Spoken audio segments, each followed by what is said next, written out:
घुमा के फेंक इसको, घुमा के फेंक उसको। आगे आजा, आगे आजा।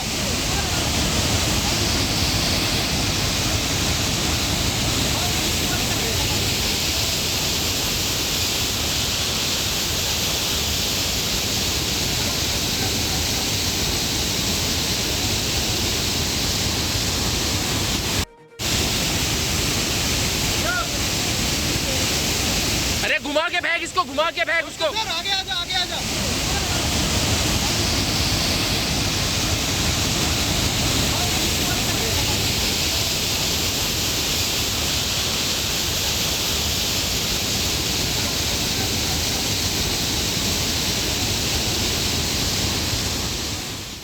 வயநாடு நிலச்சரிவில் சிக்கி உயிருக்கு போராடி வந்த 3 பேரை மீட்கும் பணியானது தீவிரமாக நடைபெற்று வருகிறது.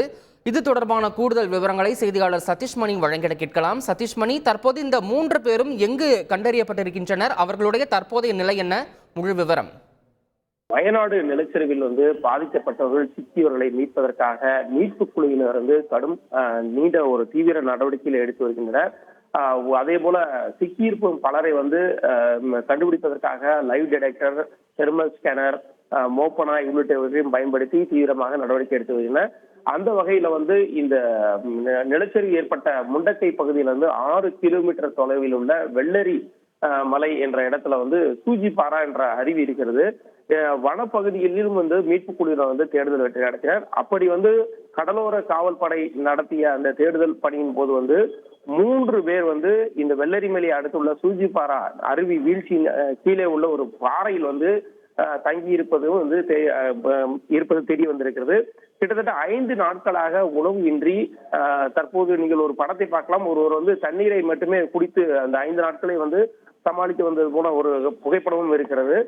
கிட்டத்தட்ட 5 நாட்களாக இந்த அருவியிலே உள்ள ஒரு பாறையில் இருந்தவர்களை கடலோர காவல்படையினர் கண்டுபிடித்ததுடன் அவர்களை மீட்பதற்கான பல்வேறு கட்ட முயற்சி எடுக்கப்பட்டது. தண்ணீரினுடைய வேகம் மிக அதிகமாக இருப்பதால் உடனடியாக இந்த பகுதிக்கு இந்திய ராணுவத்தை சேர்ந்த மராத்தா படைக்குழுவினர் தற்போது அந்த இடத்தை அடைந்திருக்கிறார்கள். தண்ணீரின் வேகம் அதிகமாக இருப்பதால் இவர்களை எவ்வாறு மீட்பது என்பது குறித்தும் அந்த பல்வேறு கட்ட நடவடிக்கைகள் எடுக்கப்படுகின்றன. அதே போல ராணுவ வீரர்கள் தங்களுடைய உடல்களில் கயிறை கற்றி ஆற்றின் வேகத்தில் இருந்து அவர்களை மீட்கலாமா என்ற பல்வேறு அந்த நடவடிக்கைகளை ஈடுபட்டிருக்காங்க. அந்த வீடியோ காட்சிகளை தான் நீங்க பாக்குறீங்க. இதுல 3 பேர்ல ஒருவர் அடிபட்டிருப்பதும் தெரிய வந்திருக்கிறது.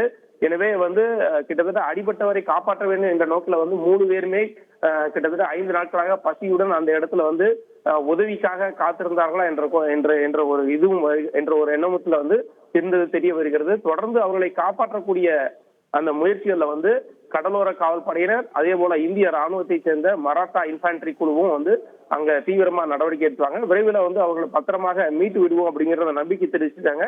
தொடர்ந்து அதுக்கான பணிகள் நடைபெற்று வருகிறது. தகவல்களுக்கு நன்றி சதீஷ்மணி. செய்திகளை உடனுக்குடன் தெரிந்து கொள்ள உடனே சப்ஸ்கிரைப் பண்ணுங்க.